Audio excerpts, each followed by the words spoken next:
नमस्कार, कश्मीरी पंडित कल्चर में मैं उज्जवल हांडू आपका स्वागत करती हूँ। कश्मीरी पंडित परिवारों में मेखल एक महत्वपूर्ण संस्कार है। मेखल का महत्व इसी बात से लगाया जा सकता है कि जिस व्यक्ति की मेखल ना करी गई हो वह व्यक्ति कोई भी देव कार्य जैसे हवन यज्ञ आदि नहीं कर सकता, ना ही वह कोई पितृ कार्य कर सकता है, जैसे माता या पिता की मृत्यु होने पर उनकी अंत्येष्टि, 10वें 11वें 12वें दिन पर करी जाने वाली पूजा या श्राद्ध इत्यादि। इतना ही नहीं, मेखल दिए बिना वह विवाह भी नहीं कर सकता। मेखल को आखिर क्यों इतना महत्वपूर्ण संस्कार माना गया है? असल में क्या है मेखल? चलिए आज के वीडियो में यह जानने की कोशिश करते हैं। अगर ये पूछा जाए कि मेखल क्या है तो अधिकांश लोग यही कहेंगे कि मेखल एक संस्कार है जिसमें बालक को पहली बार योनि या जनेऊ पहनाया जाता है, जो कि उसे फिर पूरा जीवन पहनना होता है। लेकिन मेखल केवल जनेऊ पहनना ही नहीं है।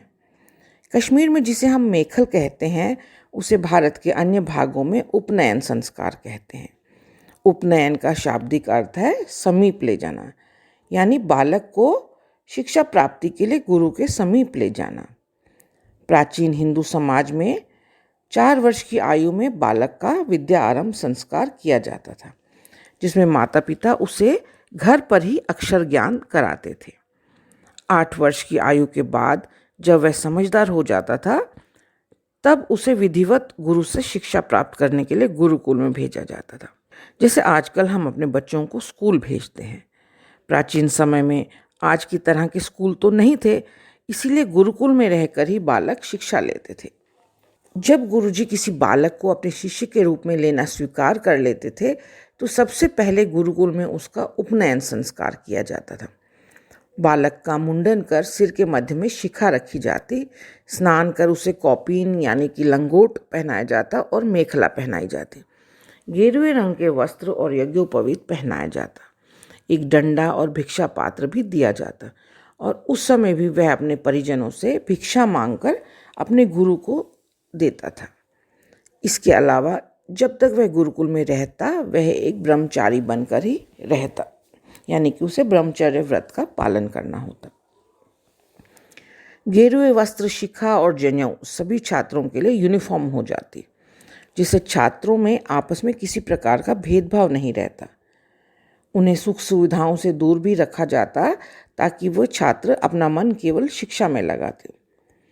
भिक्षा मांगने से एक ओर तो उनका अहंकार मिट जाता और दूसरी ओर गुरुकुल को सुचारू रूप से चलाने के लिए भी मदद मिलती।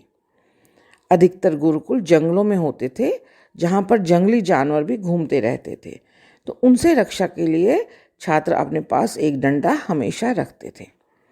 वहीं कौपीन यानी लंगोट और मेखला पहनना ब्रह्मचर्य जीवन का प्रतीक माना जाता। गुरुकुल में रहने के लिए यह नियम सभी छात्रों को मानने होते थे। गुरुकुल में बालक 10 से 12 वर्षों तक रहता, जहाँ पर उसे कई विषय पढ़ाए जाते, जैसे गणित, इतिहास, ज्योतिष, अस्त्र शस्त्र, गीत संगीत आदि।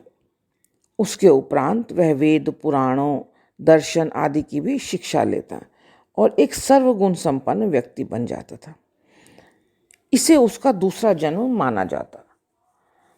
यूं तो माता पिता के संबंध से बालक का जन्म होता है, वहीं गुरु और विद्या के संबंध से उसका दूसरा जन्म होता है।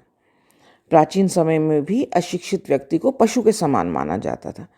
तभी तो कहा जाता है कि उपनयन संस्कार से द्विज बनते हैं, यानी उनका द्विज यानी दूसरा जन्म होता है। यहाँ पर मैं आपको यह भी बताना चाहती हूँ कि हिंदू धर्म में मनुष्य जीवन को 4 हिस्सों में बांटा गया है, जिन्हें कि आश्रम कहा जाता है, जो कि इस प्रकार है: ब्रह्मचर्य आश्रम, गृहस्थ आश्रम, वानप्रस्थ आश्रम और संन्यास आश्रम। उपनयन संस्कार से व्यक्ति जीवन के पहले आश्रम में प्रवेश करता है और शिक्षा पाकर वह जीवन के दूसरे आश्रम में प्रवेश करने योग्य बनता है। तो देखा आपने कि हजारों साल पहले भी हिंदू समाज में शिक्षा को कितना महत्व दिया जाता था। शिक्षा को बढ़ावा देने के लिए ही उपनयन संस्कार को इतना महत्व दिया गया था और सभी के लिए आवश्यक बना दिया गया था। अब आगे जानते हैं कि क्या उपनयन ही मेखल है। यूं तो हिंदुओं में मुख्य रूप से 16 संस्कार माने जाते हैं, परंतु लौगाक्षी मुनि के गृह सूत्र के अनुसार कश्मीरी पंडितों के 24 संस्कार कहे गए हैं। मेखल 10वां संस्कार है। उसके आगे 12 अन्य संस्कार भी शिक्षा संबंधी है और गुरुकुल में ही किए जाते थे। आज भी कश्मीरी पंडित परिवारों में मेखल के समय उपनयन के अलावा 12 अन्य संस्कार जो गुरुकुल में किए जाते थे वह किए जाते हैं। बाल्यकाल के कुछ अन्य संस्कार जो ना करें हों वह भी किए जाते हैं। इसके अलावा बालक के जन्म से पहले किए जाने वाला संस्कार सीमांतोन्नयन भी किया जाता है, जिसे कि हम नयजवन खारिन कहते हैं। इस तरह मेखल के समय केवल उपनयन ही नहीं 12-15 अन्य संस्कार भी किए जाते हैं, जिसके परिणाम स्वरूप मेखल एक बहुत बड़ा कार्यक्रम बन जाता है। समय के साथ साथ आज गुरुकुल की प्रथा भी नहीं रही और शिक्षा के लिए स्कूल, कॉलेज और यूनिवर्सिटीज बन गए हैं, परंतु सदियों से चली आ रही यह प्रथाएं हम आज भी पूरी निष्ठा से निभाते आ रहे हैं। तो यह था मेखल के महत्व पर मेरा आज का वीडियो। आशा करती हूँ आपको पसंद आया होगा। आप इसे लाइक और शेयर करें और मेरे सभी वीडियोस को सबसे पहले देखने के लिए मेरे चैनल को सब्सक्राइब करें और बेल आइकन दबाना न भूलें। एक नए वीडियो के साथ जल्द ही आपसे दोबारा मिलती हूँ। तब तक के लिए नमस्कार।